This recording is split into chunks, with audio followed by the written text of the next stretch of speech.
The movie starts a few years ago with a married couple, David and Amy, driving home for the holidays.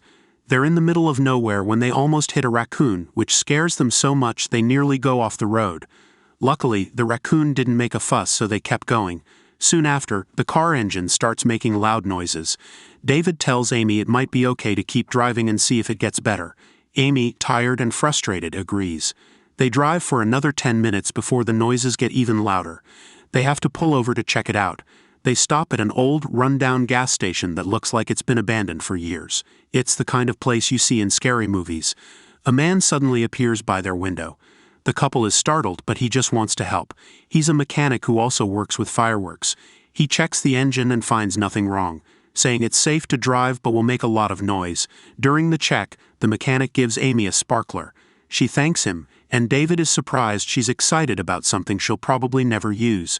I, for one, love sparklers. They drive off, and after a while, David jokes about Amy enjoying her sparkler. Amy throws it out of the window. They argue for a while about how it was silly to throw away something they could have sold or used for art projects. A few minutes of bickering later, the car stopped abruptly in the middle of the road.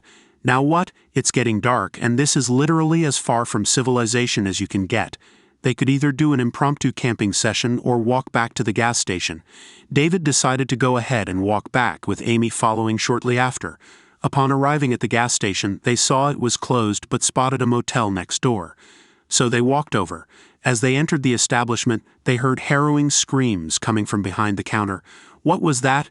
Amy whispered nervously to David. He rang the bell, and out emerged a creepy man rocking a suspicious mustache, who seemed delighted by their presence. The couple stared awkwardly at him until he realized that his TV set was making them uncomfortable, so he turned it off. "Can you call a mechanic?" David asked.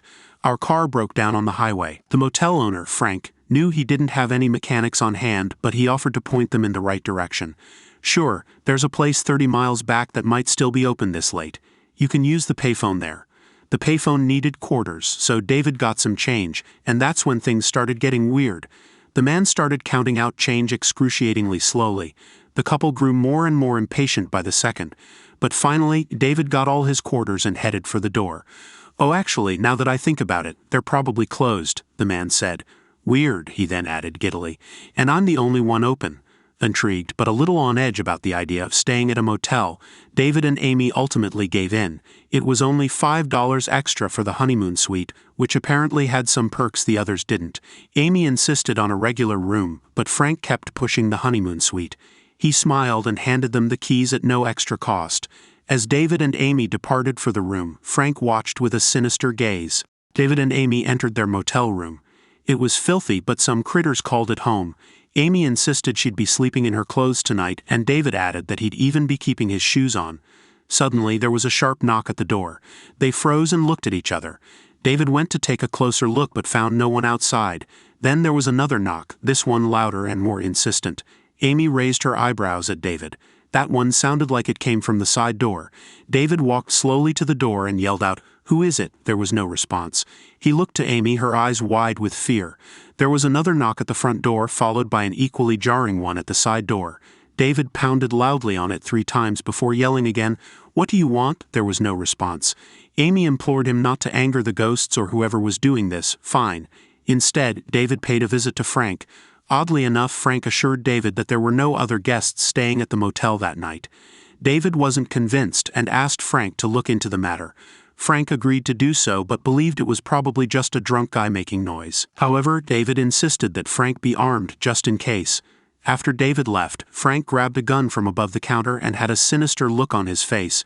Back in the motel room, David began to unwind. The incessant knocking from the neighbors had stopped for now, but Amy was still nervous. She wanted to go back to the car for the night, but David just wanted to sleep. He decided to wind down with some TV. Unfortunately, static wasn't his cup of tea. No matter, he found some VHS tapes lying around. Remember those? Unsure of what to expect, he popped one into the VCR and settled in for some entertainment. However, as he watched, a creeping feeling of terror crawled up his spine. The tapes were not your typical horror movies. They were poorly shot, raw, and unfiltered. They seemed almost real. Wait a second, the room this is shot in looks awfully familiar. It quickly dawned on David and Amy that they were in fact witnessing a snuff film recorded in the very room they were staying in. Their suspicions were confirmed when David spotted a not-so-very carefully hidden camera. Now he's no stranger to recording in the bedroom, but this was one step too far. Suddenly, the lights in the room flickered before going out.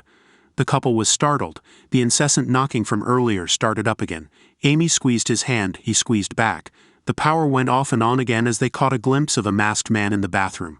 Amy was shook. The power returned and stayed on this time, but the masked man was gone. Amy wanted to leave immediately, but David suggested they stay where they were. He suspected that the bad guys were outside waiting for them to exit their room, so they needed to find another way out, perhaps the bathroom. Oh great, the window was nailed shut. Then David spotted an apple on the sink. It was half-eaten and it was Amy's favorite kind. "Did you bring this?" In fact, she didn't. Amy insisted she left it in the car. At this point, the couple was utterly terrified. They'd been trapped in the room for what felt like hours, but they knew it had only been minutes. They had to come up with a plan to escape quickly. David decided that the darkness of night could provide cover if they ran out now. After some hasty debate, the couple agreed to make a break for it and head into the night. However, they only made it a few yards before running into a masked man wielding a knife. They turned in another direction, but yet again, a terrifying figure greeted them. They fled back toward the room in a panic, but the door wouldn't open. They struggled to get inside as the masked figures closed in. At the last moment, the couple narrowly avoided certain death. Inside, Amy inspected the bathroom window once more, only to find another man peering in. They had nowhere left to go. They didn't know what to do next until David realized he had an idea. He would run outside to the payphone, leaving his wife Amy by the window to distract the goons. David made a run for it, successfully reaching the booth. He fumbled for the payphone, his fingers trembling with adrenaline. As he dialed 911, it rang once, twice, 3 times before someone picked up. A deep, rough voice answered, "Police department. I'm trapped in a motel. They have knives, help us." There's silence on the other end. David thinks he can hear breathing. A whisper comes through the phone. "Panicking won't help your odds, Frank. Is that you? This is like a reverse prank call." Anyway, David hangs up the payphone and a truck suddenly speeds out from behind and slams into the booth. He barely manages to jump out of the way in time. Dazed, he makes his way back to the motel and bursts into his room, where Amy is waiting for him.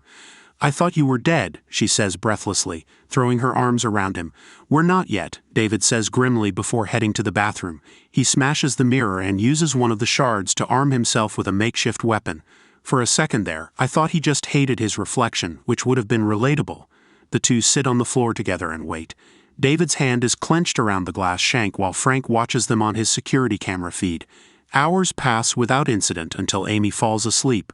When she wakes up again, she sees that David has been reviewing footage of past victims on the TV, all of whom were blindsided by the sudden appearance of a man inside the room. He seems to enter from the bathroom, but how? It's almost like he's already in there.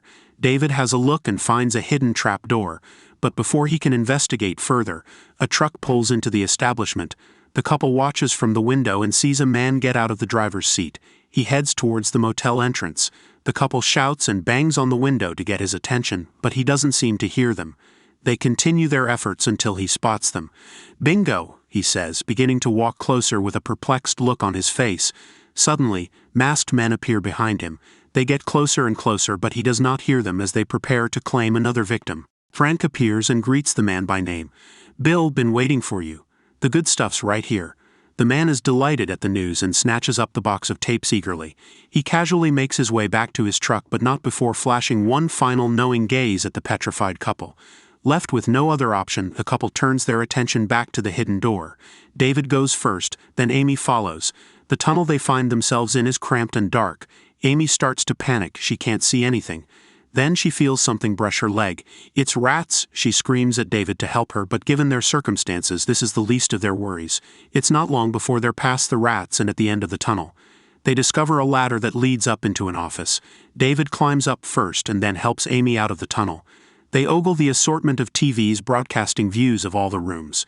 David checks the door to make sure it's safe for them to leave.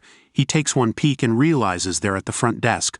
"We're no better off than we started," Amy says, defeated, but quickly spots a glimmer of hope, a phone. She dials 911, but before she can even give a sliver of information about their location or who's after them, Frank and his goons arrive.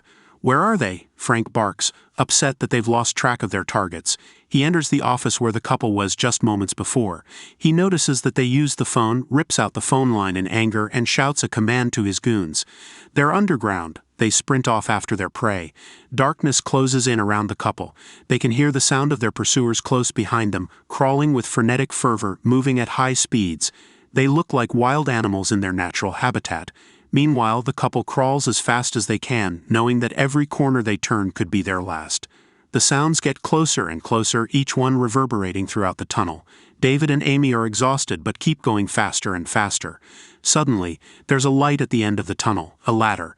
Amy looks back as David climbs it. The darkness greets her. It appears the tunnel dwellers have lost track of them.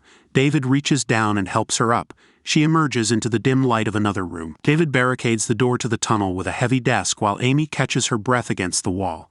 They sit and reflect on the chaos they've faced so far. Strangely, this situation has brought them closer than they've been in years. I guess that's just one way to rekindle a marriage. Suddenly, a police car arrives at the motel. They must have traced Amy's call. Amy and David look out of the window and see the car pull up. Though they're hesitant to make a move, they watch as Frank greets the police officer. The officer seems suspicious of Frank right away, asking several questions about his business and how long he's been in operation. Frank answers with a smile, trying not to seem nervous. He offers to show him around the place. The officer agrees. They walk towards a room, and Frank goes to open a door but stops short, claiming he has the wrong set of keys. "I'm so sorry, officer," Frank stammers awkwardly. "Let me go grab those keys." The cop stares at him coldly as he leaves.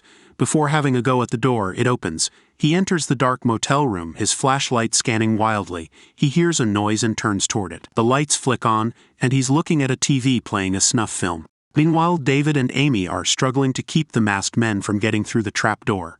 The men are very strong. Amy takes a moment to check on the police officer.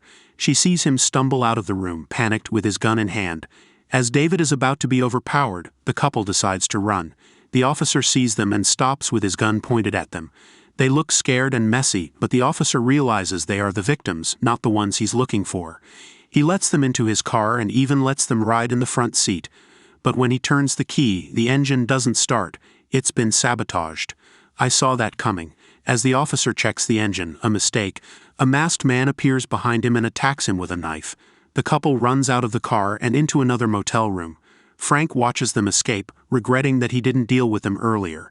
David smashes a window, tears a piece of Amy's shirt, and hangs it outside. He tells her to hide in the attic to confuse their attackers. David plans to go to the front desk to get a gun. As soon as he steps outside, he is stabbed. Amy tries to stay quiet from above, but her cries go unheard. The night is long and frightening. When Amy wakes up, she thinks it might have all been a dream. But she sees her husband's feet below. He's dead. As Amy climbs out, a masked man appears behind her. He waits patiently, which is both impressive and scary. Amy runs and manages to hijack a car, running over her attackers. "God damn," Frank says when he arrives. He's filled with despair. Amy is already gone, so she goes back to the front desk to call the cops again. The phone line is gone, so she grabs a hammer. Just as she reaches for a gun, Frank appears and knocks it away. They fight until Amy is knocked down next to the gun. She grabs it and shoots Frank twice before he can attack her. She checks on her husband and finds he's still alive but barely breathing. Amy takes the phone line from Frank's body and calls for help. The story ends with Amy holding David as they wait for help. Thank you for watching. Don't forget to subscribe. See you in the next video.